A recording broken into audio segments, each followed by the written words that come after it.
साथियों, आज इसी कड़ी में आपको लेकर चलते हैं सहारा इंडिया में। जो मेन मुद्दा है उसमें भ्रम भ्रांतियाँ कैसे फैलीं और क्यों इतना लंबा मैटर खिंचा और लोगों में आक्रोश ज़्यादा बढ़ने का कारण क्या रहा, इसी पर आज चर्चा परिचर्चा करते हैं। एक अधिकारी जी के जुबान से ही सुनते हैं, जो सहारा इंडिया में रीजनल अधिकारी हैं, उनकी ज़ुबान से हम सुनेंगे। और आपने अगर हमारे चैनल को सब्सक्राइब नहीं किया है तो प्लीज़ आप हमारे चैनल को सब्सक्राइब कीजिए। और हाँ,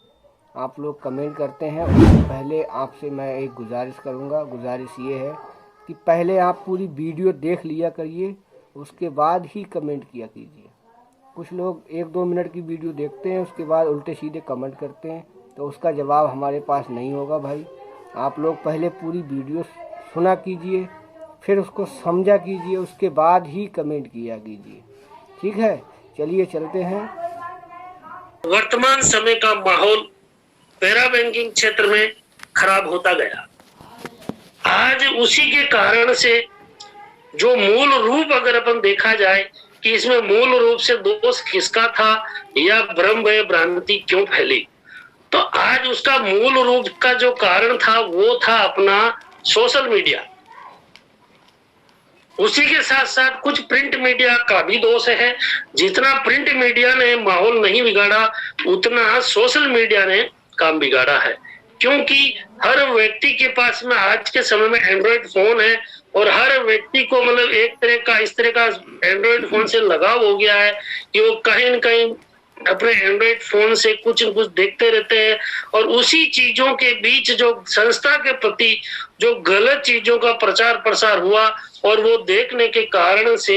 आज भ्रम व भ्रांति हुई और हमारे परिक्षेत्र पे हमारे पूरे जो संस्था के परिवेश में जो पैरा बैंकिंग से विशेष रूप से जो जुड़े हुए लोग थे, उन लोगों को बहुत भारी क्षति हुई और नुकसान हुआ। तो ये चीज एक मुख्य कारण रहा। इसी के साथ दूसरी चीज जो आती है वो भी एक मुख्य कारण रहा कि आज लोगों में अक्सर देखा जाता है कि कोई भी वरिष्ठ हो, कनिष्ठ हो या कोई भी व्यक्ति हो, तो जब आपस में जब मिलते हैं, बातचीत करते हैं या वार्तालाप करते हैं, चाहे वो किसी भी कैडर का रहा हो, छोटे लेवल का कार्यकर्ता छोटे लेवल से वरिष्ठों के साथ अपने छोटे कैडर के साथियों के साथ वार्तालाप करेगा, वरिष्ठ होंगे तो अपने समकक्ष कैडर के साथ वार्तालाप करेगा, या अन्य पैरा बैंकिंग के साथ जुड़े हुए जो वरिष्ठ है किसी न किसी के साथ किसी न किसी रूप में मिलने के समय वार्ता जरूर करता ही है। तो वहां सबसे बड़ा जो रोल हुआ है वो रोल हुआ है पूर्वानुमान।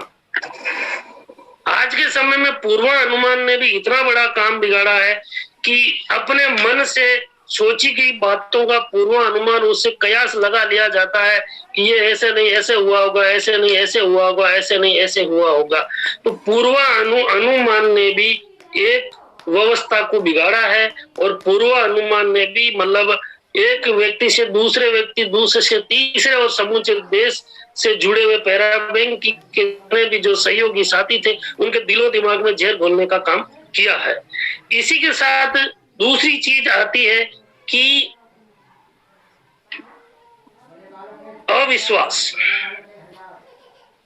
आज जितने जो पैरा बैंकिंग फील्ड से जुड़े जो तमाम सारी व्यवस्थाएं इतनी बिगड़ी कि अलग अलग क्षेत्र की अलग अलग व्यवस्थाएं हैं, अलग अलग क्षेत्र की अलग अलग परिस्थितियां हैं। तो उसमें अविश्वास इतना ज्यादा बिगड़ा कि अपने पैरा बैंकिंग से जुड़े हुए सभी साथियों ने कंपनी से जुड़े हुए प्रबंधन पर भी विश्वास और भरोसा नहीं रहा और उस अविश्वास के कारण से भी व्यवस्था बिगड़ी। और ये जहां इस तरह की व्यवस्था बिगड़ी, जैसे जो तीनों चीजें जो बताई गई है, भ्रम, भय, भ्रांति, पूर्वानुमान और कंपनी प्रबंधन में अविश्वास, जहां जहां जिन लोगों ने ज्यादा वहां पर माहौल ज्यादा और लोग अपनी जो बनी बुनाई व्यवस्था थी वो किसी न किसी रूप से जो प्रभावित कम होनी थी, लेकिन प्रभावित उस कारण से ज्यादा हो गई। आज जहाँ ये तीनों व्यवस्थाएं नहीं है, जैसे आज पूरे हिंदुस्तान में बहुत सारे ब्रांचेज है, बहुत सारे सेक्टर कार्यालय है या बहुत सारे फ्रेंचाइजी कार्यालय है, जहां इन तीनों चीजों का प्रभाव कम रहा है, तो वहां आप और हम देखेंगे कि वहां के कार्यकर्ताओं का इनकम लेवल भी अच्छा है, वहां के कार्यकर्ता सकारात्मक ही है, और आज इस विपरीत माहौल के अंदर भी उन लोगों का जीवन स्तर मतलब जितना ज्यादा पहले ठीक था उतना ठीक तो नहीं कह सकते हैं, बट एक अपने परिवार चलाने लायक स्थिति में वो लोग हैं और एक अच्छे से अपनी परिवार की स्थिति चला रहे हैं। आज कंपनी प्रबंधन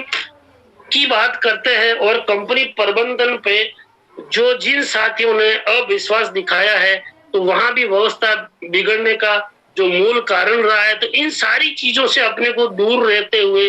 जो इन सारी चीजों से बचना है, भ्रम भ्रांति अपने को नहीं पालना है, अविश्वास जो अपने जो दिखाया है उन चीजों से बचना है, और एक चीज जो था अपना पूर्वानुमान, ये चीजों से अपने को पैरा बैंकिंग के जो साथियों हैं उन सभी साथियों इन चीजों से हमें को बचना होगा, और वर्तमान समय में जो धैर्य पूर्वक अपने कार्य को संपादित करते हुए आगे बढ़ना है। माना कि तकलीफें बहुत ज्यादा है, हम सभी को परेशानियां बहुत ज्यादा है, लेकिन अपने को हिम्मत नहीं हारना है। इतना समय निकल गया है तो बचा कुचा समय भी और निकल जाएगा, और निश्चित रूप से ही आप लोग देखेंगे कि हमारे सामने एक अच्छा समय निकल के आएगा। आज एक चीजें और भी लोगों के द्वारा सोची जा रही है, अपने मन से पूर्वानुमान लगाया जाता है कि कंपनी की खामोशी, हर आदमी मिलता है एक दूसरे से वरिष्ठ बात करते हैं तो मतलब ऊपर से ऐसा महसूस होता है सभी लोगों के ऊपर मुख्यालय स्तर से कोई भी सूचनाएं नीचे लेवल तक नहीं आती है, क्योंकि अभी वर्तमान समय में जो सूचनाएं पैरा बैंकिंग के लिए जितनी जरूरी है वही सूचना आवश्यकता अनुसार उतनी ही दी जाती है, लेकिन जो केस से रिलेटेड जो जानकारी है वो जितनी आवश्यकता उतनी ही दी जा रही है, क्योंकि हमारे अपने ही लोगों ने व्यवस्था बिगाड़ी है, इसलिए नीचे लेवल तक वो सूचनाएं नहीं आ रही है। तो खामोशी का मतलब ये नहीं समझना चाहिए हमें अपने को कि कंपनी खत्म हो गई है या कंपनी का सब कुछ खत्म हो गया, अब कुछ नहीं बचा है। अक्सर देखा जाए तो लोगों के मन में ये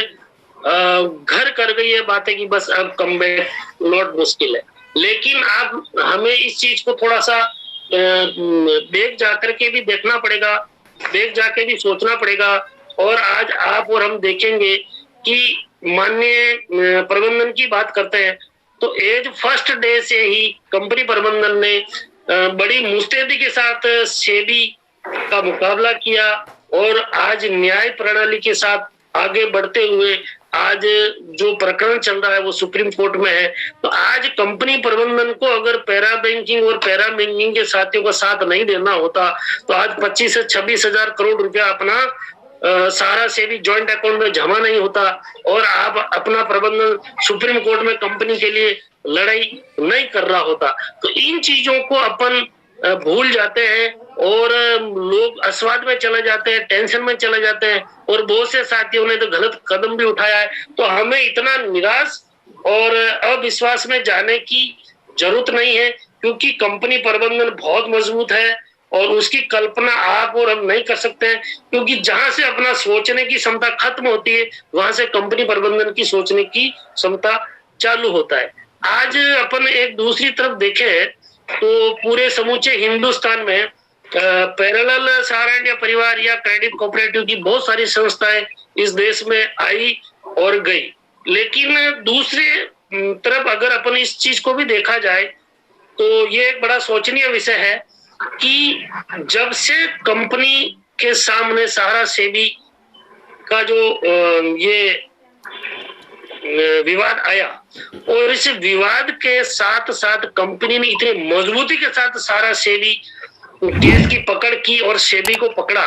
और आज हिंदुस्तान में ऐसी कोई कंपनी नहीं होगी जो सेबी को इतना जबरदस्त तरीके से मजबूती से पकड़ के और अपने जमाकर्ताओं के पैसे की वापसी